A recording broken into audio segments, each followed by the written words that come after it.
Olá, galerinha. Hoje estou aqui para falar do nosso livro, de impactos no novo CPC, nas súmulas e OJs do TST. E vamos falar então aqui, na verdade, de uma súmula que será impactada, na verdade, uma orientação jurisprudencial que será impactada. Talvez seja a orientação jurisprudencial que eu fico mais feliz assim, que pode ser cancelada com o novo CPC. Da OJ 153, tudo bem? Estou aqui com vocês novamente no SERAS aqui para falar um pouquinho da OJ 153 da SDI 2. E o que o TST, na verdade, fala nessa orientação jurisprudencial? Até da OJ 153 SDI 1, né? Ele diz que nós não podemos penhorar salário do empregador. Por que ele diz que a gente não pode penhorar salário do empregador hoje em dia? Ele fala que o artigo 649 do CPC de 73 estabelece lá no seu inciso 4º que o salário é impenhorável. E quando a gente vai para o parágrafo 2º do artigo 649, ele fala, olha, essa regra do inciso 4º, eu vou afastá-la quando se tratar de verbas de prestação alimentar. E aí, quando ele fala de prestação alimentar, vinha a doutrina e falava, olha, aqui nós estamos falando que nós não vamos aplicar essa impenhorabilidade do salário quando eu estiver falando de qualquer verba de natureza alimentar. De modo, então, que, sabendo-se que os créditos dos trabalhadores também é uma verba de natureza alimentar, a gente afastaria a impenhorabilidade do salário. Veio o TST e disse, não é bem assim. O parágrafo 2º do artigo 649 é só para prestação alimentícia, aquela que pode dar cadeia lá. Então, a pessoa não pagou lá os alimentos, aí nesta hipótese eu posso penhorar o salário daquele que não pagou os alimentos. Então, vinha o TST e falava, ó, só nessa hipótese que eu posso admitir a penhora do salário. Então, só nessa hipótese. E como essa hipótese nós não aplicamos aqui no processo de trabalho, nós não admitimos a penhora de salário do devedor aqui no processo do trabalho. E o TST até ia além, ele falava, olha, eu não admito nem a penhora do salário e nem o que sobrar do salário dele, ele depositar numa aplicação ou ele aplicar numa poupança. Nessas hipóteses aí, como decorreu do salário dele, eu não podia fazer a penhora. Agora, felizmente, com o novo CPC, acho que essa regra vai mudar. E vai mudar por quê? Porque a gente manteve lá no artigo 833 do novo CPC a impenhorabilidade do salário. Continua, é verba de subsistência, o salário de fato não pode ser penhorado.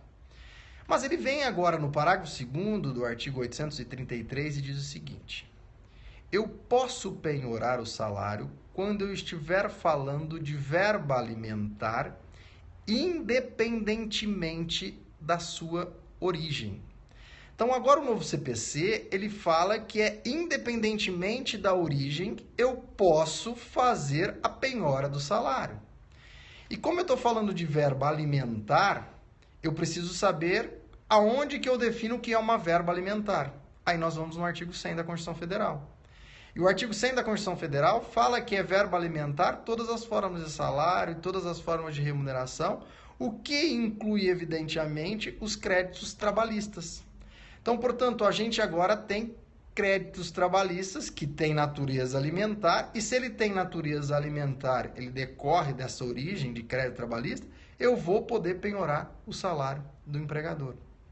E mais, o novo CPC ele cria uma outra regrinha neste parágrafo 2º. Ele diz o seguinte, olha, eu posso penhorar quando se tratar de créditos alimentar e posso ainda penhorar quando o devedor receber mais do que 50 salários mínimos.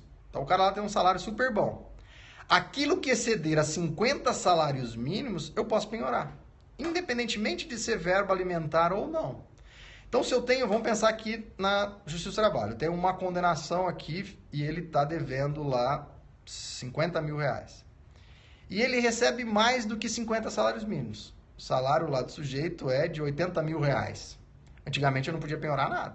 Ó, é salário dele, ele precisa desses 80 mil aí, não posso penhorar. Agora não. Agora, como o salário dele é acima de 50 salários mínimos, eu posso fazer a penhora. Então, agora, nessa hipótese, o que exceder a 50 salários mínimos, eu posso penhorar. E mais, como é crédito de natureza alimentar, ainda que os valores inferiores a 50 salários mínimos, eu também posso penhorar. Ou seja, eu tenho dois critérios agora. Um critério objetivo, que leva em conta o salário do devedor. Acima de 50 salários mínimos, posso penhorar sem problema nenhum. Então, acima de 50 salários mínimos, eu posso penhorar tranquilamente. Abaixo de 50 salários mínimos, eu posso penhorar desde que o débito seja de natureza alimentar. E como nós estamos falando de débitos trabalhistas têm natureza alimentar. O próprio artigo 100 diz isso, tá bom? Então, aí nessa hipótese, eu posso penhorar tranquilamente. Mas aí a gente cria uma regrinha interessante, que é a seguinte. Eu tenho, então, agora a possibilidade de penhorar o salário do devedor. E o salário do devedor, ele serve para a subsistência do próprio devedor e também da sua família. Então, ali eu tenho uma verba destinada à subsistência dele. E quando eu falo de créditos trabalhistas também têm natureza alimentar, o que significa que ele serve para a subsistência do credor trabalhista também. O que a gente verifica aí? A gente tem colisão de direitos fundamentais. Quando a gente tem colisão de direitos fundamentais, a gente tem que resolver essa colisão. E essa colisão, primeiro, deve ser resolvida pelo legislador. E não existindo uma resolução pelo legislador, aí ela é resolvida em cada caso concreto pelo princípio da proporcionalidade. Aí o juiz, em cada caso concreto, vai decidir a forma que ele entende mais adequada.